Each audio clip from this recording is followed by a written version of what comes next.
अस्सलाम वालेकुम gardening friends, क्या हाल है। उम्मीद करती हूँ कि सब अच्छे होंगे और बहुत अच्छे से अपने फैमिली मेम्बर्स का और अपने प्लांट्स का ख्याल रख रहे होंगे।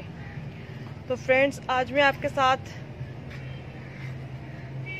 बहुत ही प्यारे फ्लावरिंग प्लांट पे बात करूँगी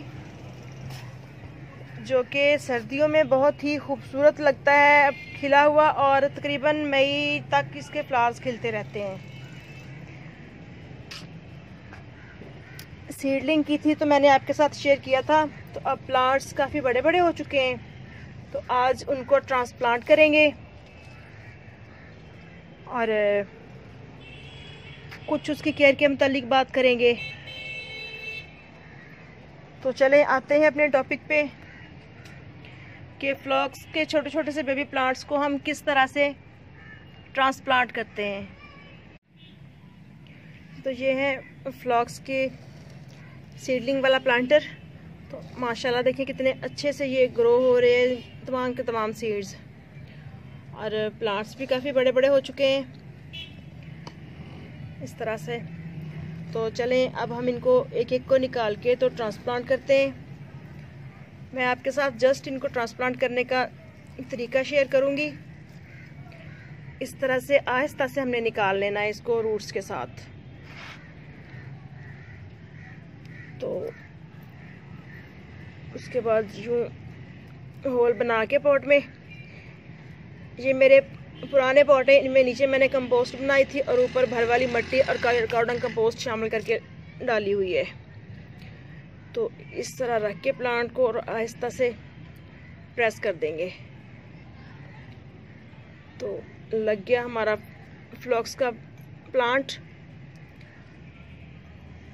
ये बहुत ज़्यादा ऊंचे नहीं जाते, ये बुशी टाइप के प्लांट्स होते हैं और पिंचिंग वगैरह भी इनकी नहीं इतनी करनी पड़ती, यानी कि अच्छी ग्रोथ के लिए जो करते हैं पिंचिंग हम लोग, ये प्लांट खुद ही काफ़ी बुशी बन जाता है। तो अब दूसरा बड़ा प्लांट निकालेंगे इसमें से।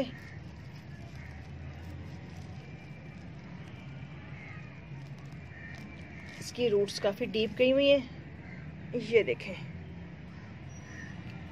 इस तरह से। तो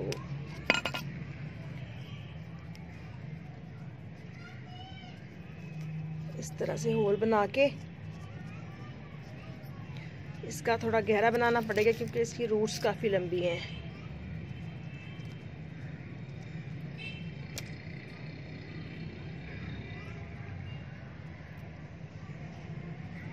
साइडों से मिट्टी सेट कर देंगे। आप चाहें तो एक प्लांटर में एक प्लांट ही लगाएं, अगर चाहें तो दो दो भी लगा सकते हैं। लेकिन लास्ट ईयर अगर आपने मेरी वीडियोस देखी हैं तो उनमें मेरे प्लांट्स माशाल्लाह बड़े पॉट्स में लगे हुए थे और बहुत ही अच्छी ग्रोथ थी। यूं कार्नर भरा हुआ था, बहुत फैले हुए थे और मैंने मिक्स करके ही लगाए हुए थे, तो काफ़ी अच्छी ग्रोथ चल रही थी। तो चलें अब हम इनमें डालते हैं पानी, और जो बाकी सीडलिंग है इनको फिर मैं पॉट्स में जहाँ जहाँ जगह मिलेगी सारे गार्डन में तो मैं इनको ट्रांसप्लांट कर दूंगी। तो जो पानी डालना है इनको कोशिश करें कि बिल्कुल टैंकी का पानी ना हो या ठंडा ना हो, बिल्कुल भी बॉडी टेम्परेचर के मुताबिक हो, तो प्लांट्स को दिक्कत नहीं होगी फिर अपनी ग्रोथ को स्टार्ट करने में। क्योंकि अगर पानी बहुत ज़्यादा ठंडा देंगे और रात को धुंध पड़ती है तो प्लांट्स शॉक में भी आ सकते हैं। तो इस तरह से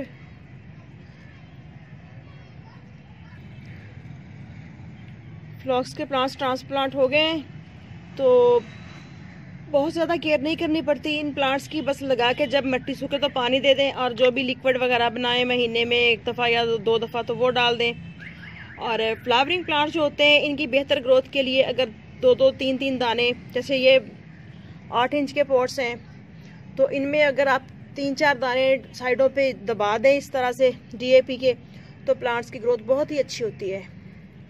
और विंटर सीजन के प्लांट्स हैं तो इनको सर्दी भी बर्दाश्त है और दिन की धूप भी अच्छी लगती है। तो बहुत ही कम केयर में बहुत प्यारे प्यारे से खूबसूरत से फ्लावर पाएंगे हम। आई थिंक कि आपके पास भी होंगे सबके, और नहीं है तो सब लोग नर्सरी से परचेज कर सकते हैं।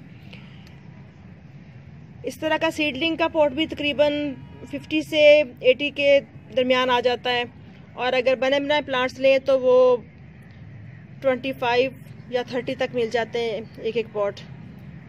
तो ला के अपने घर में, अपने गार्डन में खूबसूरती बढ़ाएं। तो फ्लॉक्स के प्लांट्स जो हैं ये तकरीबन 3.5 महीने में फ्लावरिंग पे आ जाते हैं। सीडलिंग से लेके ट्रांसप्लांटिंग और ग्रोथ तक सारा जो टाइम लेते हैं ना, तकरीबन 3.5 महीने लग जाते हैं। और सीडलिंग अगर हम बहुत छोटी छोटी सी ट्रांसप्लांट कर देते हैं, जैसे बिल्कुल छोटे छोटे से प्लांट्स हों, मेरे तो माशाल्लाह ये सारे अच्छे हो गए हैं, अच्छी ग्रोथ चल रही है। बिल्कुल ही छोटे छोटे से जब बेबी प्लांट्स निकलते हैं तो यानी कि 2 या 4 पत्ते हों, बिल्कुल छोटा सा प्लांट होता है उस वक्त। तो अगर हम ऐसी कंडीशन में कर देते हैं ट्रांसप्लांट तो बहुत ज़्यादा चांसेस होते हैं कि चंद प्लांट्स जो होते हैं वो ग्रोथ करते हैं, ज़्यादा प्लांट्स जल जाते हैं। तो इसलिए कम से कम भी 5-6 इंच का प्लांट हो जाए तो फिर करें ट्रांसप्लांट, ताकि प्लांट को डेड होने के जो चांसेस हैं वो बहुत ना कम रह जाएंगे फिर। तो फ्लॉक्स का मीन भी ऐसा ही है, क्योंकि जिस तरह से जो ज़्यादा वैरायटीज़ की देखने में आती है वो आछी कलर की होती है, तो फ्लॉक्स का मीन भी आग होता है। तो शायद इसी वजह से इसका नाम ये रखा गया है, क्योंकि ऐसे तेज़ तेज़ कलर होते हैं जो कि दूर से ही बहुत अट्रैक्ट करते हैं। लेकिन अल्हम्दुलिल्लाह मेरे पास तो तकरीबन सभी के सभी कलर्स मौजूद हैं और बहुत ही प्यारे लगते हैं। ये लास्ट ईयर मैं एक पॉट लेके आई थी सीडलिंग का, तो वो मल्टी कलर था, तो माशाल्लाह बहुत अच्छे से ग्रोथ की थी मेरे पास प्लांट्स ने। उससे पहले मेरे पास फ्लॉक्स था, यानी कि प्लांट्स ये थे, लेकिन तमाम कलर्स के नहीं थे, चंद एक कलर्स थे। तो इसके भी अगर सीड्स गिर जाते हैं तो सेल्फ सीडिंग के ज़रिए भी ये प्लांट बहुत अच्छे से ग्रोथ कर जाता है। मेरे पास इधर पॉट्स में भी जगह जगह उगे हुए हैं, बट मैंने सीडलिंग भी की थी, तो सोचा कि चलें इसी पे आज वीडियो बना के आपके साथ शेयर करती हूँ।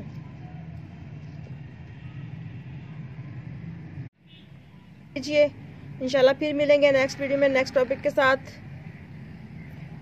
तो हमें याद रखिएगा और चैनल को सब्सक्राइब करना मत भूलिएगा। अल्लाह हाफिज़।